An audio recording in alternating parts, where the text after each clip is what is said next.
Hello, I am Sam Hall. I'm a composer, orchestrator and multi-instrumentalist from the UK.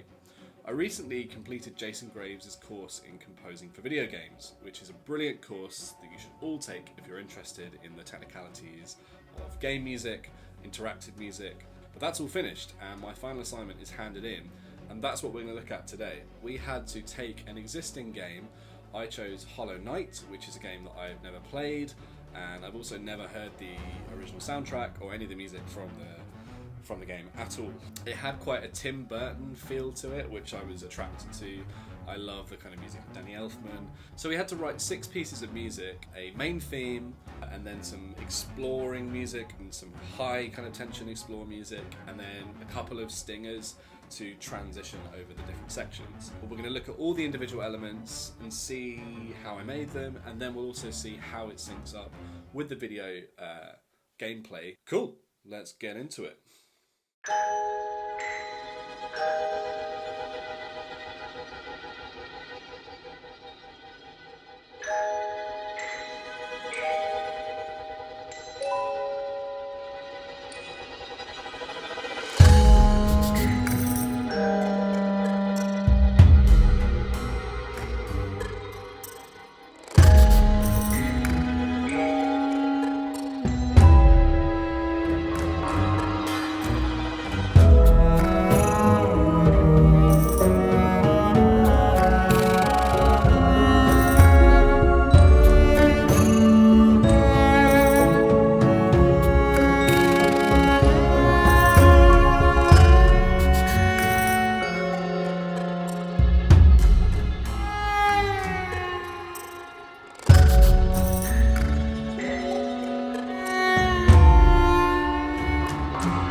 So that's what I created for the main theme and also the kind of menu holding space.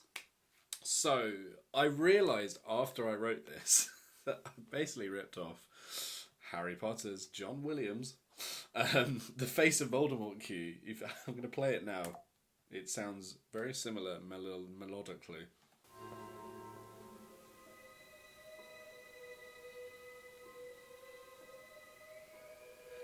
That I knew it was kind of, it came from somewhere, but I didn't realise it was Harry Potter at the time.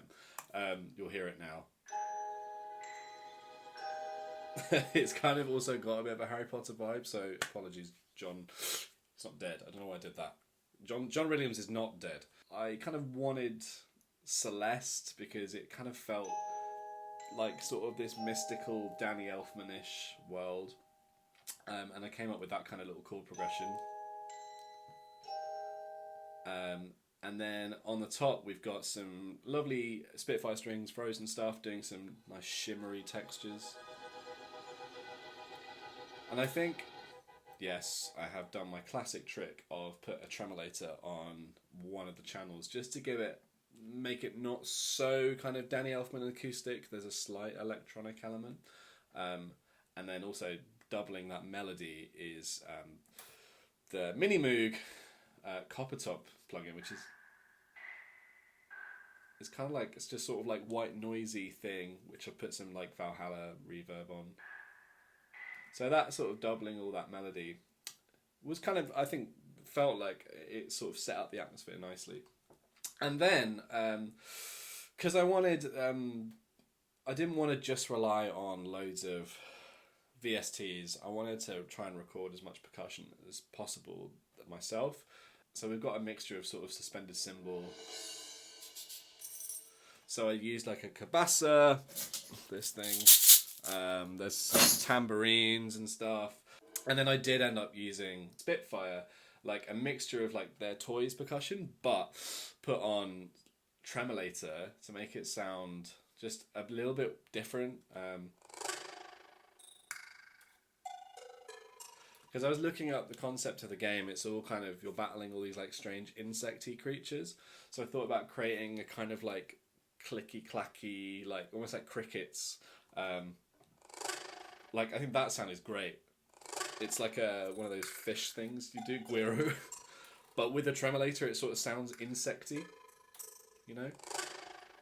Oh, and I've got some low drum hits as well because it just needed a bit of like oomph. So this is the percussion section on its own.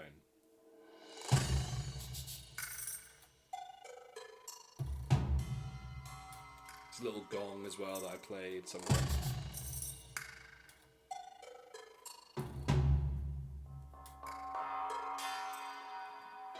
Cool. So that's that little section. Yeah, what have we added? We put in some like cheeky cello bass pizzicato-y stuff. With a little bit of col legno as well. It's kind of like a little bit creepy, which matches the visuals. It's kind of all black and white. So I got my clarinet out and recorded the melody, just like down the octave nice and softly. It's nice. And then also, what do I do here? Yeah. A couple of like trill sections.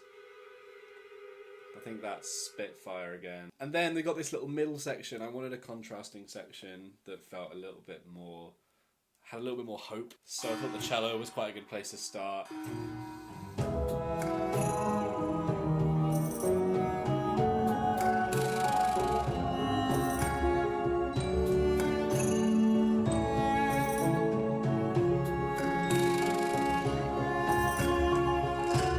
I kind of had to introduce the choir because it just feels so sort of Danny Elfman, like Edward Scissorhands, Danny Elfman kind of era. And also the harmonies also, it's all quite chromatic. I never like anything harmonically to feel too functional.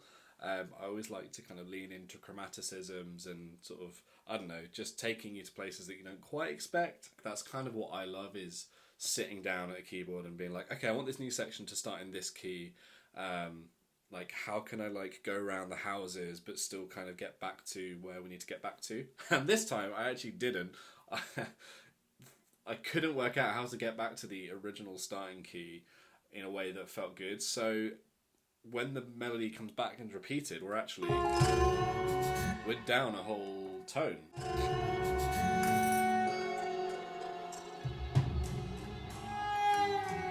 So then we just got a little like cello size over this kind of closing bit.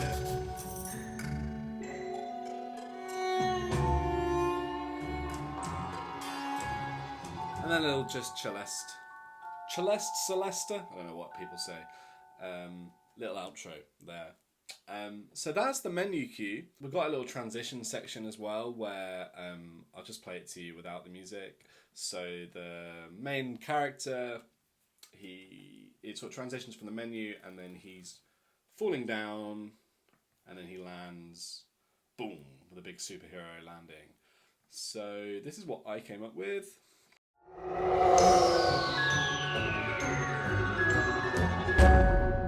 So what do we got there? It's like, yeah, we've kind of got a descending sort of pizzicato-y thing. Oh, I've added some like bassoons and the contrabassoon as well, just to beef it up. I'm gonna put this guy over here. And then we've got sort of bells doing crazy things.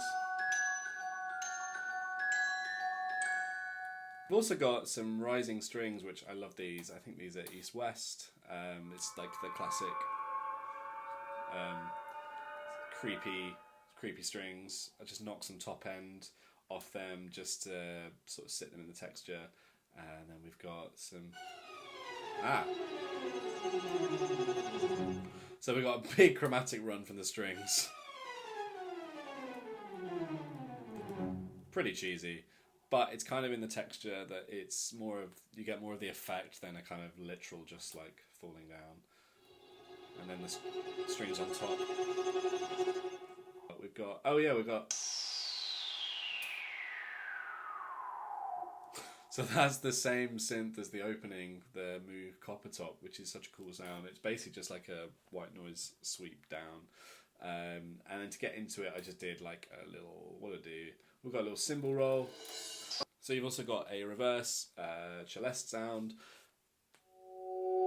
leaning into the first bar of the kind of thing. So, ooh, and there's something else as well. What is it?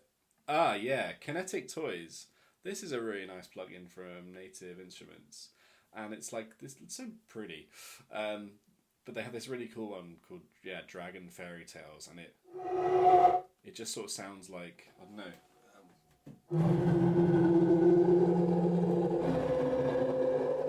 With an automated volume curve. Have that kind of like... So that kind of transitional sound is really good thing for stingers to get out of cues, because you can stick it on top and it can start kind of anywhere, you know, tempo wise or beat wise, and it will interrupt, but it will kind of feel like, oh right, we're lifting off now, we're going somewhere else. For the superhero landing, I just wanted my classic favorite downing boom, which is just a Logic thing. I've made it a little bit shorter, and also there's a nice little, I think this is, where's this from? Evolve, Heaviosity. Yeah, just a nice big fat landing. Cool, so let's just hear the transition going into the next section, which is a sort of, it's called like Low Explore, but it has got combat in almost immediately, so I didn't want to make something that was too sort of exploratory and chill. It needed to have a little bit of grit, but allow space for us to add more kind of epic tension later on.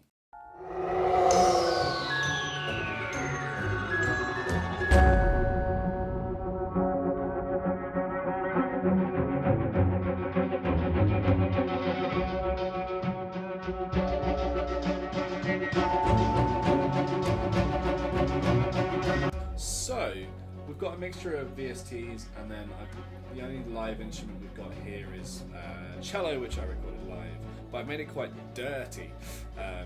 So we've got, it kind of opens with, we've got this kind of repeated, but quite near the bridge and quite nasty, but then I've added on like, oh yeah, one of my new favourite plugin, the Verve Universal Audio Verve Analog Machines, which is just so cool.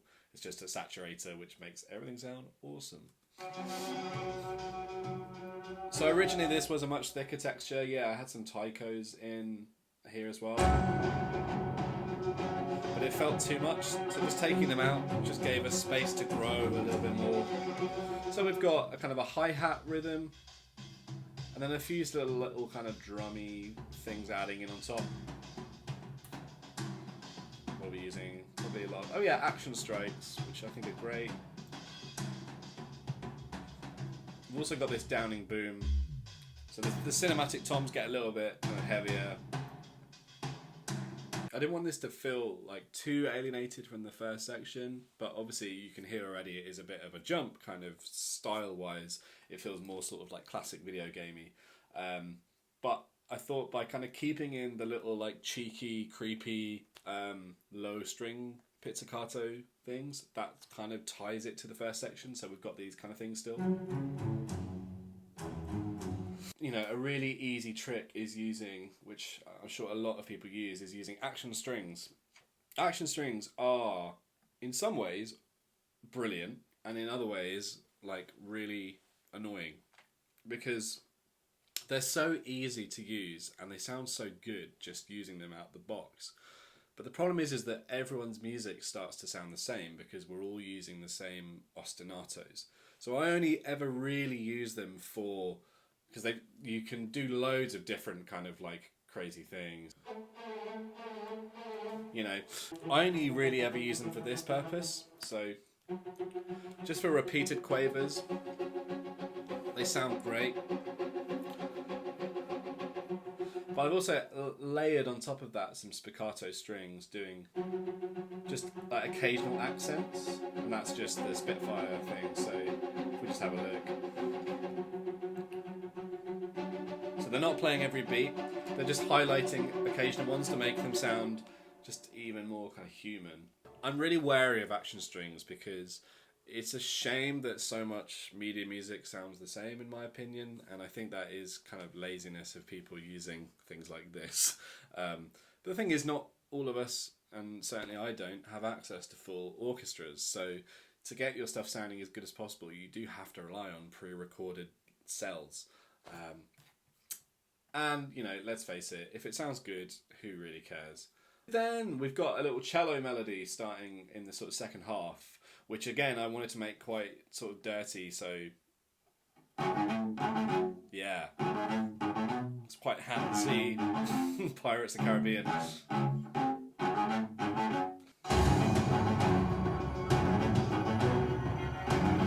also doubled those with like VST cellos, but you mainly hear the live cello, which is nice. So that's kind of what's happening. There's a little bass in there as well now.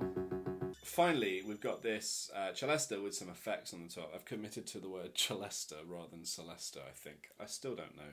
Drop in the comments if you know words. This is a celesta with crystallizer, yeah, from Sound Toys, and it just kind of creates this fluttery thing which fits in with the insecty vibe. There's a slight magicalness to it, which I think is really cool. It's just a nice thing to like slap on the top, adding a little bit of brightness.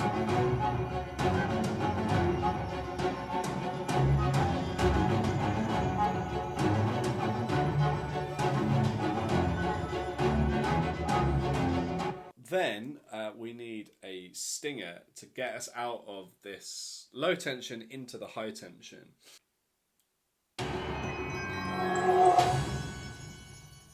So that's it. It's just a little kind of like thing that could slap on anywhere in the phrase. We've got this chaos noise thing, which is pretty cool. Again, I've whacked a tremolator on it. Sounds pretty awesome. Next up, we're going to hear the kind of high tension battle music. This would come in like kind of the latter half of the game and where a boss would be introduced to the game. So let's have a listen to the big kind of climactic music. Here we go.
So it's kind of building on the section before, but everything's getting a little bit heavier. There's more percussion, it's getting a bit dirtier, and then by the end, what I would kind of instruct the game people to do is what I would instruct the game developers to do is to loop round this last section whilst you're fighting this big boss thing. And then like once he gets decapitated, the music would kind of fade out back into the lower tension.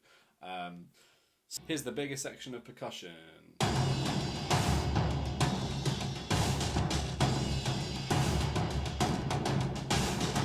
We have got our bassoons and cellos and basses still sort of doing the main melody. So I recorded live cello doing all this kind of like, again, it's quite sort of Hans Zimmer, Dark Knight, sort of, he talked about like razors on strings. It's that kind of vibe.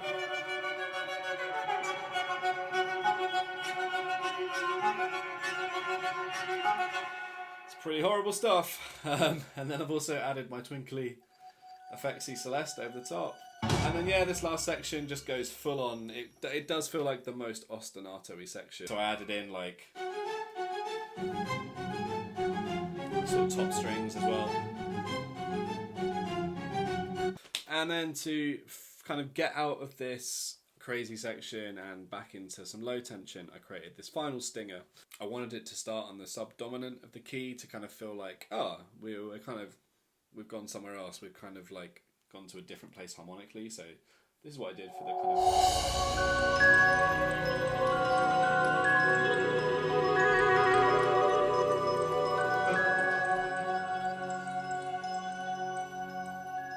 So there's some sort of twinkly bell stuff. So we've got like desk bells. and Celesta just twinkling away with the effectsy one as well. And then, yeah, we've got the choir returns, and we've got some quite weird chromatic-y things that don't quite fit with B major. But then we kind of go, ooh, the C natural, that kind of flat 9. Because we never want anything to feel too safe, because we're still sort of underground in this crazy world. So that was a lot. Thanks for sticking with me. Now what I want to do at the end of this video is look at the original soundtrack for Hollow Knight. So I'm quite excited to hear this for the first time, because I've not heard a single note. Okay, let's listen to the False Knight, because I think this is the level that I wrote to. So this is going to be quite interesting to hear.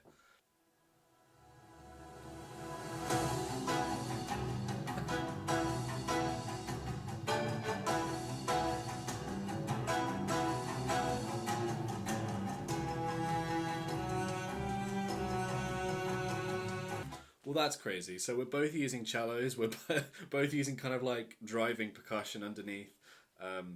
That's super cool.